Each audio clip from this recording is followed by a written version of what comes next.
చదువుతూ ధ్యానం చేస్తే అర్థమవుతుంది. కాబట్టి నీ జ్ఞాన జ్యోతిని వెలిగించు, అజ్ఞానం అనే తిమిరాన్ని తొలగించు. ఆత్మ భావనతో జీవిస్తే అదే జ్ఞాన తపస్సు అని చెప్తుంది ఆ యొక్క అధ్యాయం. 5వ అధ్యాయం కర్మ సన్యాస యోగం. కర్మని సన్యసించాలి, కర్మని చెయ్యు. కానీ ఇప్పుడు ఇంత పెద్ద మహాయజ్ఞం చేస్తున్నారండి, ఎంత గ్రేట్ ఇది.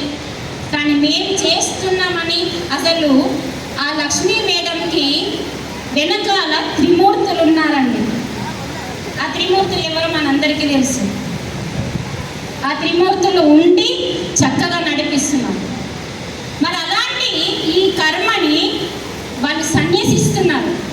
మేము చేస్తున్నామన్న భావన వాళ్ళు ఎక్కడ స్టేజ్ మీద కనబడుతున్నారండి? వాళ్ళు స్టేజ్ కింద ఉండి మనల్ని స్టేజ్ మీదకి ఎక్కిస్తున్నారు.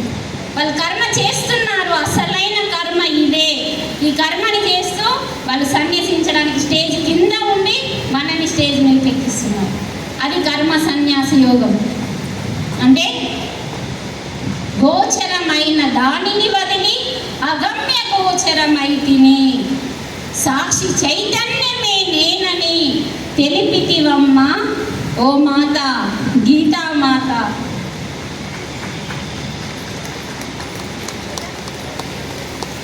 తర్వాత ఆత్మ సంయమన యోగం. ఒకే ఒక్క నిమిషం ఉంది టైం. ఆత్మ సంయమన యోగం 6వ అధ్యాయం. శీతోష్ణ సుఖ దుఃఖాలలో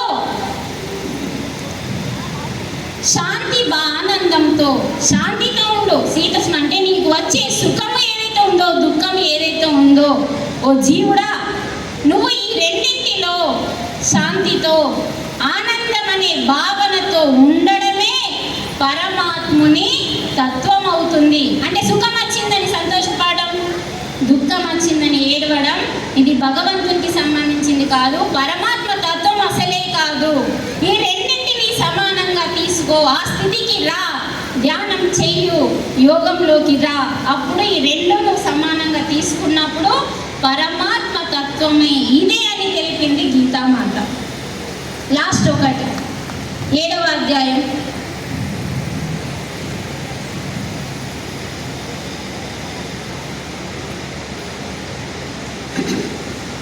ఇక్కడ ఏది తెలుసుకునేది ఏది లేదో అదే పరమాత్మ తత్వం అండి. అదే తెలుసుకోండి. దీపం ముట్టడం, అగరబత్తి ఇవన్నీ మన యొక్క స్థితులు పెంచుకోవడానికి, మానసిక స్థితులు పెంచుకోవడానికి.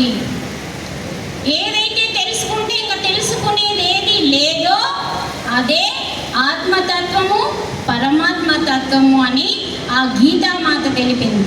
గీతామాతకు జై జైలు, భగవద్గీతకి జై జైలు. ఒక్కసారి ఆ గీతకి, ఆ భగవద్గీతను అందించిన పరమాత్మకి, ఆ భగవద్గీతని విపులంగా అందించిన మన పెద్ద ఆయనకి, ఈ అవకాశాన్ని ఇచ్చిన భాగ్యనగర్ వాసులకి ఒక్కసారి గట్టిగా, ఇంకా గట్టిగా ఓకే. థ్యాంక్ యూ, నాకు ఈ అవకాశం ఇచ్చినందుకు కృతజ్ఞతలు. థ్యాంక్ యూ సింతమైన మేడం. నేను నా మాటను రిటర్న్ తీసుకుంటున్నా. ఇందాకేమైనా స్కూటీ వస్తుందని అడిగాను, నేను వస్తుందని చెప్పాను.